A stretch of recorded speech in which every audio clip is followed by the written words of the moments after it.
What do you know about China, Well, Coach? Peter Kiernan gave a fascinating description of the president of China.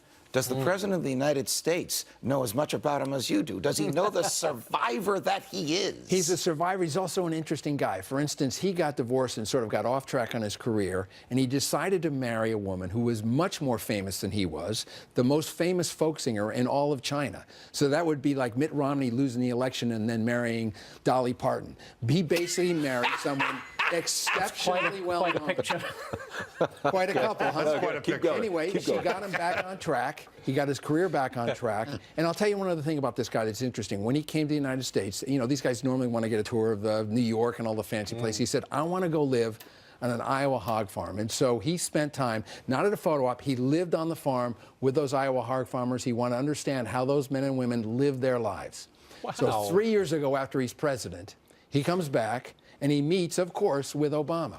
He has an extra day in his calendar. What does this man do? Goes to the hog farm? He goes back to Iowa to the hog farm. This is a good guy. You can relate to him. There's a real human being in there, not a faceless bureaucrat. Wait, Peter Kiernan, he's a good guy, he's a great guy. He's a great leader. He runs the most progressive government in the West, in the world. He's a total dictator who was rearming the South Pacific. He is a guy we can work with. What I'm saying is we've had faceless bureaucrats in the Chinese. Is he going to help us with North Korea? Here's the thing. Before we get nuked. Good question. Here's the thing. I think that the example I use is I think that North Korea is like Fredo's wife in The Godfather, right? So Fredo's wife gets drunk, and somebody goes to Fredo, which is China in this case, if you don't do something about her, we're going to step in. We have to push. Now, I interviewed one time Henry Kissinger about this, and he said, you know, in his whole history, China has never, ever turned its back on an ally.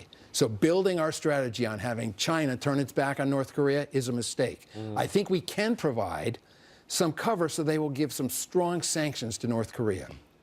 That could come out this weekend, but we're going to have to give something to China in order to get that. Fredo's wife with thousands of artillery pieces that all could reach Seoul, and within a minute, wipe it out. Okay, let's not freak out, because if you look at what happened, they flew a little ICBM yesterday, day before yesterday, excuse me. What happened in the Japanese market? It was up on the day. What happened on the Kospi market? It was flat on the day. The two markets that are most exposed are not worried. Why? Because they knew it was a party trick.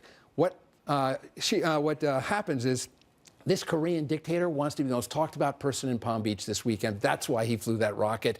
He is not coming after this. He is begging to be negotiated with. I'm not saying we should. That's what he's begging. That's why he's doing it. That's why he's starving like his the last people. 3 decades. Yeah, but you can't dismiss this. The guy's got nukes, and he's got rockets that reach heaven knows he has where. 8 nukes that he cannot shoot further than the South China Sea. Let's not overreact. There is a trade we can do. If we go have a sophisticated conversation. Director Kallstrom, what would you ask Donald Trump to do in negotiating with the president of China about North Korea this weekend?